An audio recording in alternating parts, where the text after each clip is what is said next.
నేత భూన్ కరుణాకర్ రెడ్డి మాట్లాడుతున్నారు. లైవ్ చూద్దాం. పార్టీ నాయకుల మీద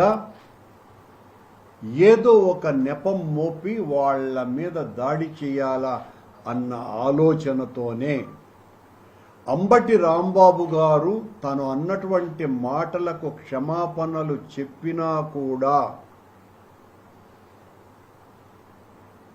సహించలేకుండా చంద్రబాబు గారి ముఠా ఆయన ఇంటి మీదకి 3,000 మంది రౌడీ మూకలను పంపి ఆ రౌడీ మూకలలో కూడా తెలుగుదేశం పార్టీకి సంబంధించినటువంటి కార్యకర్తలు నాయకులే కాకుండా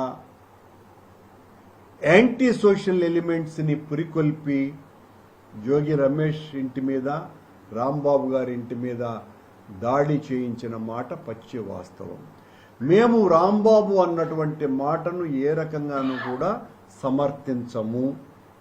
ఆయన చేసింది తప్పు పొరపాటు అని చాలా స్పష్టంగా చెప్పటం జరిగింది. ఆయన కూడా అంగీకరించి క్షమాపణలు కోరటం జరిగింది. కానీ డైవర్షన్ పాలిటిక్స్లో భాగంగా భరించలేని చంద్రబాబు గారి పార్టీ జనసేన పార్టీ ఈ రకంగా రాష్ట్రమంతా ఓ విధ్వంసకర రాజకీయాన్ని చేయటానికి దాన్ని సాకుగా తీసుకొని మా మీద దాడి చేస్తున్నది. సిట్ ఇచ్చినటువంటి రిపోర్టులో ఎక్కడ యానిమల్ ఫ్యాట్ కలపలేదు అన్నటువంటి విషయం తెలిసిపోయింది. మేము చాలా స్పష్టంగా చెప్పటం జరిగింది. సిబిఐ ఎంక్వైరీలో కల్తీ నెయ్యి జరిగింది అని వాళ్ళు రిపోర్ట్ ఇచ్చినారు. ఆ రిపోర్టులో ఎక్కడ కూడా ఆనాటి పాలక మండలి అధ్యక్షులు కానీ పాలక మండలి సభ్యులు కానీ ఉన్నత అధికారుల ప్రమేయం కానీ ఆ అవినీతిలో ఆ కల్మషంలో వాళ్ళు భాగస్వాములు కాదు అన్న విషయం చాలా స్పష్టంగా తన సప్లిమెంటరీ ఛార్జ్ షీట్లో సిట్ పేర్కొన్నది.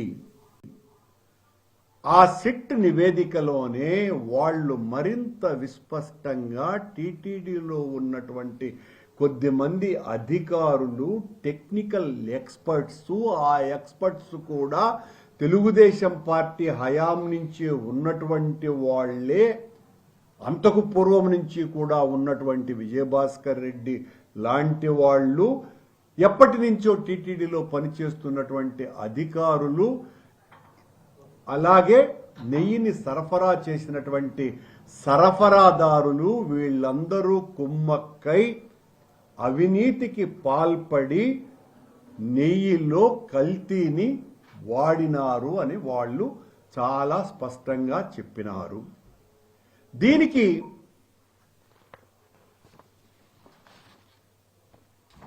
ఏ కంపెనీలైతే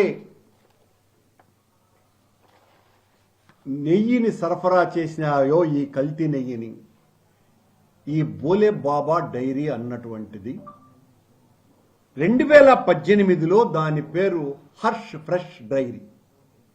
ఈ హర్ష్ ఫ్రెష్ డైరీ 2018లో చంద్రబాబు గారు ముఖ్యమంత్రిగా ఉన్నప్పుడు టెక్నికల్ శాంక్షన్ దానికి వచ్చింది. ఆ తర్వాత వాళ్ళు టెండర్ వేయటం జరిగింది. టెండర్ వేసిన తరువాత చాలా ముఖ్యమైనటువంటి విషయం, 291 రూపాయలకు కేజీకి టీటీడీ ఈ హర్ష్ ఫ్రెష్ డైరీ అనే బోలే బాబా డైరీ నుంచి టీటీడీ నెయ్యిని కొనుగోలు చేసింది. అంటే చంద్రబాబు గారి సమయంలోనే ఈరోజు నిందితుడుగా సిట్ పేర్కొన్నటువంటి కల్తీ నెయ్యిని తయారు చేసిన ప్రధాన నిందితుడైనటువంటి బోలేబాబా డైరీ చంద్రబాబు టైంలో కూడా నెయ్యిని సరఫరా చేసింది అన్న విషయం సిట్ స్పష్టంగా పేర్కొన్నది. అలాగే ఇంకొక నిందితుడుగా ఉన్నటువంటి ప్రీమియర్ డైరీ అన్నటువంటిది, వీడు కూడా ఈ కంపెనీ కూడా కల్తీ చేసింది అన్న విషయాన్ని వాళ్ళు చెప్పినారు సిట్. ఇదే ప్రీమియర్ డైరీ